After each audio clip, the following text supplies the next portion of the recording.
Quelque chose ne tient pas la route dans cette vidéo. Qu'est-ce que c'est? Normalement, on ne devrait pas entendre les explosions car les sons ne se propagent pas dans le vide. Un son a besoin pour se propager d'un support matériel. C'est pour ça qu'on dit qu'un son est une onde mécanique. On a également vu que les sons sont des ondes longitudinales. Non seulement les sons ont besoin d'un support matériel pour se propager, mais leur vitesse dépend de ce support matériel. Dans l'air, vous savez peut-être, grâce à l'expérience de la foudre, que le son met 3 secondes à faire 1 km. Sa vitesse est voisine de 340 mètres par seconde. Elle est à peu près 4 fois plus grande dans l'eau. Elle est encore plus grande dans la glace et elle atteint plus de 5000 mètres par seconde dans le verre.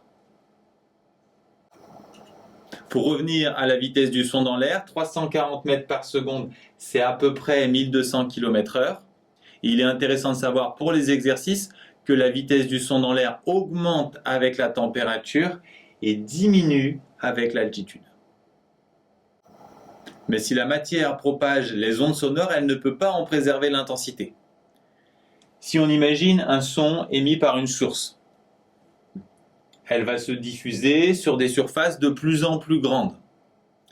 Et si je suis 2 fois plus loin, ma surface sera 4 fois plus grande. Autrement dit, l'intensité sonore en un point, définie par la puissance sur la surface, en watts par mètre carré, puisque je serai sur une surface 4 fois plus grande, mon intensité sera 4 fois plus petite.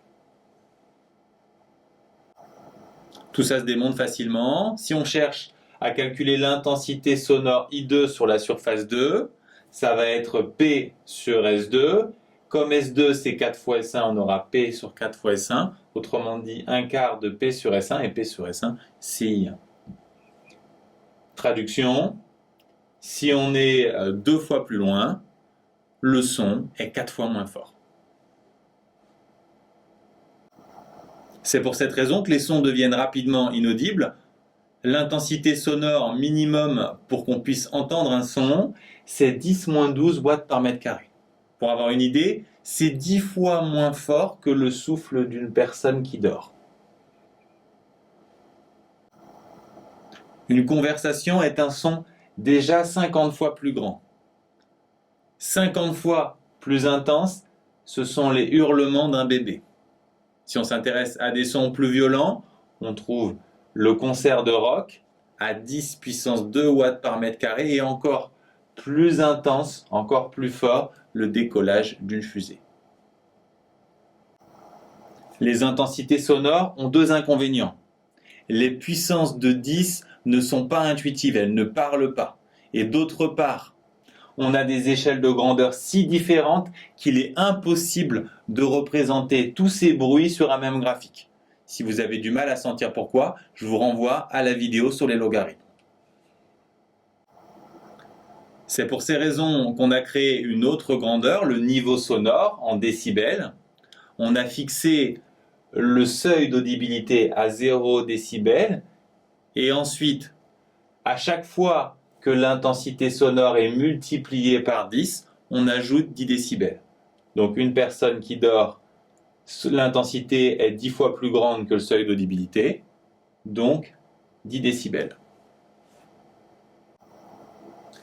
Si un son est 10 fois plus fort, on ajoute 10 décibels. Si un son est 100 fois plus fort, on ajoute 10 plus 10, 20 décibels. Si un son est 1000 fois plus fort, on ajoute 30 décibels. Pour passer de 10-11 à 10-6, on multiplie par 100 000 ou par 10 puissance 5, donc on rajoute 50 décibels. De même ici, on multiplie par 100 000, donc on ajoute 50 décibels. Pour passer ensuite de 10-1 à 10 puissance 2, on multiplie par 1000, donc on ajoute 30 décibels. Et ici, pour passer de 10,2 à 10 puissance 4, on multiplie par 100, donc on ajoute 20 décibels. Finalement, c'est intéressant de savoir que le seuil de la douleur se situe à 130 décibels. La formule qui permet de traduire cette propriété et de passer d'intensité sonore à niveau sonore est la suivante, où le log ici est le log décimal et I0 le seuil d'audibilité. Une application classique consiste à démontrer la propriété qu'on vient de voir. Si l'intensité sonore est multipliée par 10, on ajoute 10 décibels. Pour faire cette démonstration, il faut connaître quelques propriétés du logarithme.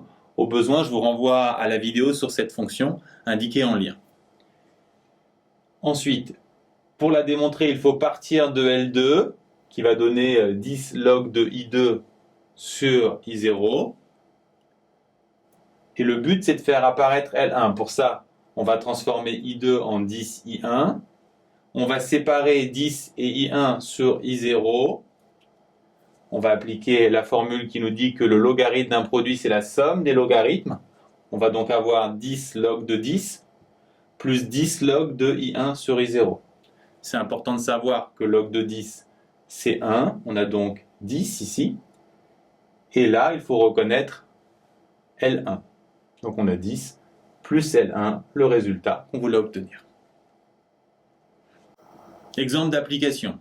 Si un enfant frappe sur une table en faisant un bruit de 95 décibels, quel va être le niveau sonore pour 2 enfants qui frappent sur la table ou pour 200? En fait, la résolution de ce type d'exercice suit exactement le plan de cette démonstration. On commence par écrire une relation entre les intensités. S'il y a 2 enfants, l'intensité sera 2 fois plus grande. Et pour le reste, on suit exactement ce plan. Donc L2, ça va être 10 log de I2 sur I0. C'est la définition du niveau sonore. On va remplacer I2 par 2I1. Puis on va séparer 2 et le rapport I1 sur I0. Puis on applique logarithme d'un produit, c'est la somme des logarithmes. D'où cette somme. Log de 2, vous le tapez à la calculette, c'est 0,3. 10 fois 0,3, on a 3. Ici, on a L1. Et L1, c'est 95 décibels. On trouve donc 98 décibels. Maintenant, si 200 enfants frappent sur la table, on va appliquer la même méthode. Cette fois-ci, on aura I200 qui fait 200 fois I1. On va appliquer la même formule, ce qui va nous amener à ce résultat. J'ai juste transposé et remplacé 2 par 200. Et si on fait l'application numérique, on va trouver 118 décibels. On peut aussi vous demander des problèmes inverses. On verra notamment dans la prochaine vidéo combien il faut de bébés qui hurlent pour rivaliser avec un concert de rock.